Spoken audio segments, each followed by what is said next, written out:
Hello everyone, this is doctor Jivesh Yadav. तो संहिता अध्ययन third according to NCISM syllabus अपन देख रहे थे, ठीक है।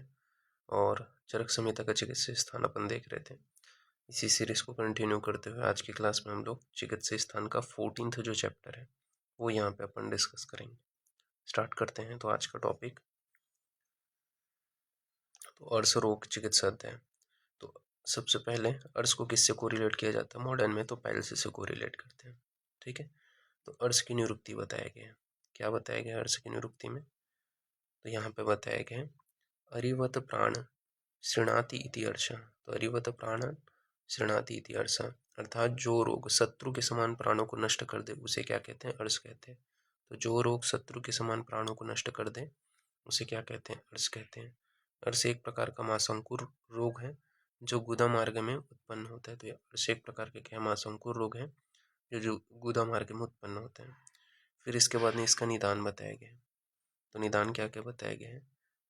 तो गुरु मधुर शीत विदाही विरुद्धार का सेवन करने के कारण, तो गुरु मधुर शीत विदाही तथा विरुद्धार का सेवन करने के कारण, पुराना भोजन न पचने पर नया भोजन करने से, तो पुराना भोजन न पचने पर नया भोजन करने से, अनुचित ढंग से मैथुन करने के कारण, तो अनुचित ढंग से मैथुन करने के कारण, अधिक मैथुन करने के कारण, वस्ती नेत्र का विधि पूर्वक प्रयोग न करने के कारण, तो वस्ती नेत्र का विधि पूर्वक प्रयोग न करने के कारण, किसी कारण गुदा में क्षत हो जाने से, तो किसी कारण से गुदा में क्षत हो जाने से, विषम प्रसव के कारण, ये सभी इसके निदान है। तो गुरु मधुर शीत विदाही तथा विरुद्ध आहार का सेवन करना, पुराना भोजन न पचने पर नया भोजन करना, अनुचित ढंग से मैथुन करना, अधिक मैथुन करना, वस्ती नेत्र का विधि पूर्वक प्रयोग न करना, इसी कारण गुदा में क्षत हो जाने से, विषम प्रसव, ये सभी इसके निदान है।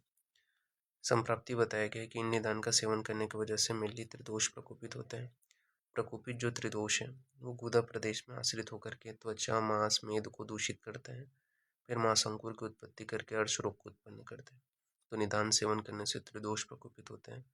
प्रकोपित जो त्रिदोष है गुदा प्रदेश में आश्रित होकर के त्वचा मांस मेद को दूषित करके मांसांकुर को उत्पन्न करके अर्श रोग को उत्पन्न करते हैं। तो ये इसकी संप्राप्ति है। संप्राप्ति घटक के विषय में बात करें तो दोष में क्या है? त्रिदोष होता है। तो दोष में त्रिदोष है। दुष्य में त्वच मांस मेद है, त्वचा मांस मेद है। तो ममता करके याद कर सकते हो दुष्य का ट्रिक। तो म से क्या याद रहेगा? मांस, म से मेद और त से त्वचा। अधिष्ठान में गुदा प्रदेश बताया गया। तो अधिष्ठान क्या है? गुदा प्रदेश और स्रोतस में पुरीश्वा स्रोतस है। तो स्रोतस में क्या है? पुरीश्वा स्रोतस है। पूर्व रूप के विषय में बात करें तो पूर्व रूप में बताया गया कि अजीर्ण, उदर में आटोप यानी कि पेट में गुड़गुड़ाहट होने पर, ठीक है, क्या क्या लक्षण आते हैं आपको पूर्व रूप में? तो अजीर्ण होगा, ठीक है, उदर में आटोप यानी कि पेट में गुड़गुड़ाहट, खट्टी डकारों का आना, मल का थोड़ा थोड़ा करके आना, पैरों का टूटना, ग्रहणी रोग होना, शरीर में दुर्बलता का होना, ये सभी पूर्व रूप है। तो अजीर्ण, उदर में आटोप यानी कि पेट में गुड़गुड़ाहट का होना, खट्टी डकारों का आना, मल का थोड़ा थोड़ा करके आना, पैरों का टूटना, ग्रहणी रोग होना, शरीर में दुर्बलता का होना, ये पूर्व रूप है। फिर रूप के विषय में बात कर लेते हैं। तो रूप में बताया गया है कि गुदा प्रदेश में शूल एवं दह के साथ रक्त की प्रवृत्ति का होना। तो गुदा प्रदेश में शूल एवं दह के साथ रक्त की प्रवृत्ति का होना, मलबद्धता का होना, ठीक है। तो मलबद्धता, अजीर्ण, आटो, पैरों का टूटना, ये सभी क्या है? रूप है। तो गुदा प्रदेश में शूल दह के साथ में रक्त की प्रवृत्ति का होना, मलबद्धता, अजीर्ण, आटोप व पैरों का टूटना, ठीक है। तो ये आपको याद रखना है। आचार्य चरक ने अर्श के 8 भेदों का वर्णन किया है। तो आचार्य चरक ने क्या है? अर्श के 8 भेदों का वर्णन किया है, जिसमें से वातज अर्श 1, पित्तज 1, कफज 1, द्वंदज 3 है, जो वात पित्तज पित्त कफज कफ वातज है, ठीक है। फिर इसके बाद में सन्निपातज 1 है और सहज अर्श 1 है। तो इस प्रकार से टोटल 8 भेदों का वर्णन किया है चरक ने। फिर भेद अनुसार लक्षण अपन देख लेते हैं, ठीक है, अर्श का। तो भेद अनुसार लक्षण यहाँ पे बताया गया है। पहला है वातज अर्श। तो वातज अर्श का लक्षण है कि अर्श के अंकुर सूखे व रुक्ष होते हैं। तो वातज अर्श में क्या होता है? अर्श के जो अंकुर हैं वो सूखे व रुक्ष होते हैं। इनका अग्रभाग कठोर व सुई के नोक के जैसा होता है। तो इनका अग्रभाग जो है वो कठोर व सुई के नोक के जैसा होता है। वातज अर्श में क्या होता है? सुई चुभ होने जैसी पीड़ा होती है। तो वातज अर्श में क्या है? सुई चुभ होने जैसी पीड़ा होती है। तो ये आपको ध्यान में रखना है। नेक्स्ट है पित्तज अर्श।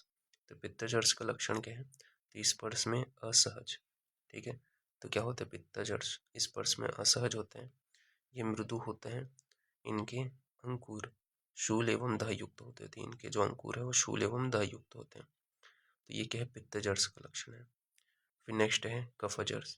तो कफज अर्श का लक्षण क्या है, तो कफज अर्श के अंकुर बड़े तथा मांस युक्त होते हैं। तो कफज अर्श के जो अंकुर हैं वो बड़े तथा मांस युक्त होते हैं, स्पर्श में चिकने होते हैं, ये शोथ युक्त और बहुत ज़्यादा कंडों वाले होते हैं। ठीक है, तो शोथ युक्त व बहुत कंडों वाले होते हैं। तो ये किसका लक्षण है, कफज अर्श का लक्षण है। फिर नेक्स्ट है द्वंद्वज या सन्निपातज अर्श। तो द्वंद्वज में क्या है, दोनों दोषों के दो दोषों के लक्षण दिखाई देंगे, और सन्निपातज में तीनों दोषों के लक्षण आपको देखने को मिलेंगे। फिर है सहज अर्श। तो सहज अर्श का क्या लक्षण बताया गया है, तो सहज अर्श में आपको देखने को मिलता है कि सहज अर्श वाला रोगी बहुत ही कृश होता है। तो सहज अर्श वाला जो रोगी है वो बहुत ज़्यादा कृश होगा, मलमूत्र करने में रुकावट होती है, तो मलमूत्र करने में रुकावट होगी, इसमें रोगी जो है मुर्दे जैसी गंध वाला मल त्याग करेगा। तो इसमें रोगी जो है मुर्दे जैसी गंध वाला मल का त्याग करेगा। गुदा व वस्ती प्रदेश में कैंची काटने जैसी पीड़ा होगी। तो गुदा व वस्ती प्रदेश में कैंची काटने जैसी पीड़ा होगी। तो सहज अर्श वाला रोगी बहुत ही कृश होता है, मलमूत्र करने में रुकावट होती है, इसमें रोगी के शरीर से क्या है, मुर्दे जैसी गंध व मल का त्याग करेगा। गुदा व वस्ती प्रदेश में कैंची काटने जैसी पीड़ा होती है। आचार्य सुश्रुत ने अर्श के 6 भेद बताए हैं, वातज, पित्तज, कफज, सन्निपातज, सहज और रक्तज। ठीक है, तो ये सुश्रुत का भेद है।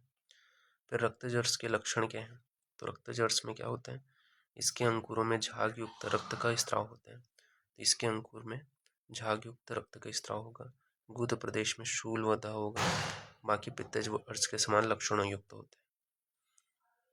फिर आ जाते हैं अर्श के आकार के विषय में। तो अर्श का जो आकार है वो कैसा होता है, तो सरसों, मसूर, उड़द, मूंग, जौ, मटर, इनके आकार का होता है। तो ये तुलना किया है, सरसों, मूंग, मसूर, उड़द, मूंग, जौ, आटा, इनके आकार से तुलना किया गया है अर्श का। ठीक है, फिर बात करते हैं अर्श के अधिष्ठान के विषय में। तो अर्श का अधिष्ठान बताया गया कि सभी प्रकार के अर्श गुदा के 4.5 अंगुल के स्थान में ही उत्पन्न होते हैं। तो सभी प्रकार के जो अर्श हैं वो गुदा के 4.5 अंगुल के स्थान में ही उत्पन्न होते हैं। गुदा को लंबाई 4.5 अंगुल होती है, जिसमें 3 गुदवलियाँ होती हैं, जो कि ऊपर से नीचे की ओर क्रमशः होती हैं। जैसे कि इसमें जो 3 गुदवलियाँ कौन से हैं, प्रवाहणी, विसर्जनी और सवर्णी। प्रवाहणी का जो प्रमाण होता है वो 1.5 अंगुल होते हैं, विसर्जनी का भी प्रमाण 1.5 अंगुल होते हैं, और सवर्णी का 1 अंगुल बताया गया है। ठीक है, तो ये चीज़ याद रखना। चौथा जो है गुदोष्ठ, जिसकी लंबाई आधा अंगुल होता है। तो चौथा गुदोष्ठ होता है जिसकी लंबाई आधा अंगुल होता है, कुल लंबाई 4.5 अंगुल होते हैं। फिर अर्श के दोष के विषय में बात करते हैं। तो अर्श के दोष यहाँ पे बताए गए हैं, पंचात्म मारुते पित्तम कफो गुदवली त्रयम। ठीक है, तो पंचात्म मारुतम पित्ते कफो गुदवली त्रयम, यानी कि अर्श रोग में पांचवा जो वाले अर्श रोग जो है, पांचों वात, पांचों पित्त, पांचों कफ दूषित होते हैं। ठीक है, तो 5 प्रकार के वात वो भी दूषित होंगे, 5 प्रकार के पित्त और 5 प्रकार के कफ। ठीक है, ये सभी दूषित होते हैं, यह गुदा की तीनों वलियों को कुपित करते हैं। बात करते हैं साध्यता असाध्यता। तो साध्यता में क्या बताया गया है कि जो साध्य कौन सा होगा, तो एक दोषज अर्श, नवीन अर्श, ये साध्य होगा। तो एक दोषज व नवीन अर्श साध्य होगा। कृच्छ साध्य में क्या बोला गया है, तो द्विदोषज व 1 वर्ष पुराना अर्श कृच्छ साध्य होगा। तो द्विदोषज व 1 वर्ष पुराना अर्श कृच्छ साध्य होगा। असाध्य किसको बोलेंगे, तो सन्निपातज व सहज अर्श असाध्य होगा। तो सन्निपातज व सहज अर्श जो है वो असाध्य होगा। फिर अर्श के असाध्यता के लक्षण बताया गया कि हाथ, पैर, मुख, गुदा तथा वृषण में शोथ होता है। तो हाथ, पैर, मुख, गुदा व वृषण में शोथ होते हैं, ज्वर होते हैं, वमन, अंगमर्द, मूर्छा, तृष्णा, दाह, ये क्या है, असाध्यता का लक्षण है। तो हाथ, पैर, मुख, गुदा व वृषण में शोथ का होना, ज्वर, वमन, अंगमर्द, मूर्छा, तृष्णा, दाह, ये सभी क्या है, अर्श की असाध्यता का लक्षण है। फिर अर्श की चिकित्सा के विषय में बात कर लेते हैं।